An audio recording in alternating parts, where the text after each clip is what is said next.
Hey guys, DocsDetecting.com. Sorry for the informality of this video, but I promised you this week I'd show you some new exciting things that Santa's been making for me at the North Pole. So here's one of those things right now. I don't know how many of you guys have used a swing assist arm in the past, but if you have, you know there's always been shortcomings with the ones that we've had available, even the ones that I imported from Australia, and also the ones that are currently available. And for the first time, I took a look at the design, and I designed one from scratch, and addressing all of those features or lack of features that some of these other ones had a problem with. And I'm going to show you some of those things right now. So let me just set this up, and like I said, I apologize for the informality, but first problem that I noticed with swing assist arms was that usually, even the one that I carried that I used to import from Australia, all it had was a bicycle grip handle on it. And I found with detecting, the closer you bring your hand to hold on to anything, the more cramped your hand can get. So the first thing I did was I designed this ergonomic type egg-shaped handle. And it's got little raised bumps on it, so it's got a tactile feel to it. And the other thing about this is, the second problem that I saw with swing arms is that they weren't long enough for some guys. One of the ones that are on the market right now is only 24 inches long. So what I'm doing, if you know how long you want your rod, that's fine. Just let me know, I'll cut it to that length. If not, I'm gonna send you a 36-inch rod. I'm gonna leave this off the handle. That way you can take it and cut the rod to any length you want it, and you just put a little glue on the very end of the handle, and then right in this little hole right here, put your rod in there and let it set up overnight and you're good to go. I'd suggest using the clear Gorilla Glue, works really well as shoe glue. So that addresses the other issue, not having one long enough, not having one that suits the way you detect, or some guys like the pivot point down closer to the coil because it gives you more control. If you've never used a swing assist arm, you don't know what you're missing, because just like everything else we do in life, whether it's walking or running or whatever, we use both sides of our body. Unfortunately, in metal detecting, you use one side of your body, and guess what? At the end of the day, you sort of feel that up in through your neck and your shoulders. With a swing assist arm, you're splitting the work between both sides. And it does make the detector feel lighter because you're actually sharing the weight with both arms. Now, the second thing that I saw that was a real problem was that these swing arms have some limitations as to what kind of detector they'll even fit. There's some issues with getting them to fit, for example, like Minelab's famous SDC 2300, which is a fantastic detector, but because it's got a different shaped rod, it's hard to get something that will fit on that. So I addressed that as well.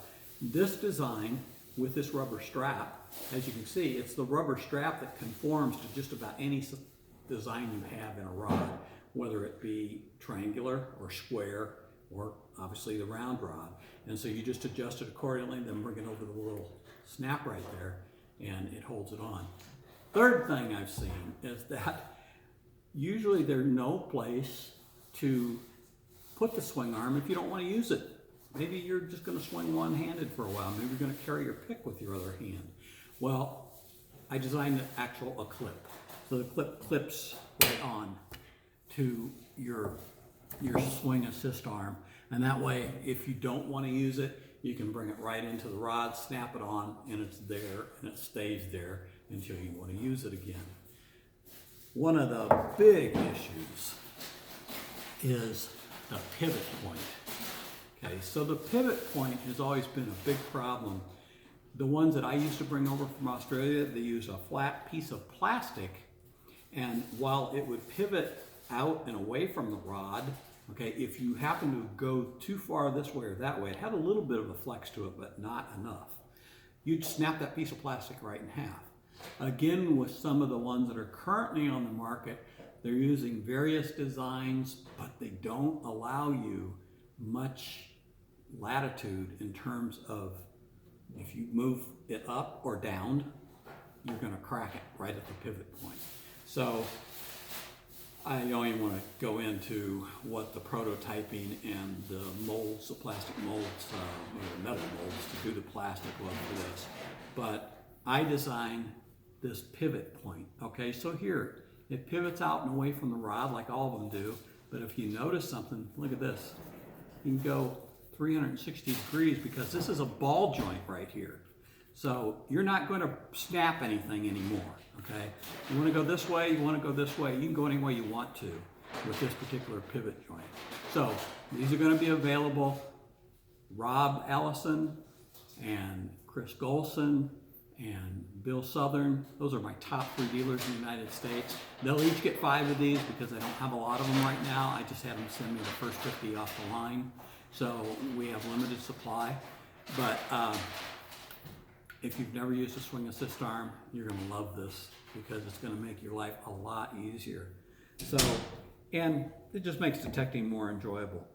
So those are the items that go with it. Let me get around here again and give you a little more detailed look at it. So on this end, you got the pivot joint. And by the way, this rod, simply to put in here, there's just the little button right there, and it just snaps right onto the button. But you know, once you get it the way you want it, I would just go ahead and put a little glue in there, and that'll solidify it and make sure that it's in there much better. And like I said, we're going to give you a 36-inch long rod, which this will not be attached. Okay, unless you want it, unless you know exactly what length you want it, then tell me, I'll cut the rod for you and I'll glue it on for you so it'll come all ready to go. Otherwise, when you get it, it's like I said, it's going to be 36 inches, so you can cut it and adjust it accordingly and then just glue the handle on. And then this is the snap right there that you just snap the rod into when it's not in use. So there you go. I hope that gets you as excited as I am, because I think this is something that you should have on your metal detector. And the nice thing about this is you can switch it from metal detector to metal detector. You don't have to have one for every detector you own, which if you're like me, I probably own way too many detectors. Merry Christmas, guys. Thanks for looking. Bye.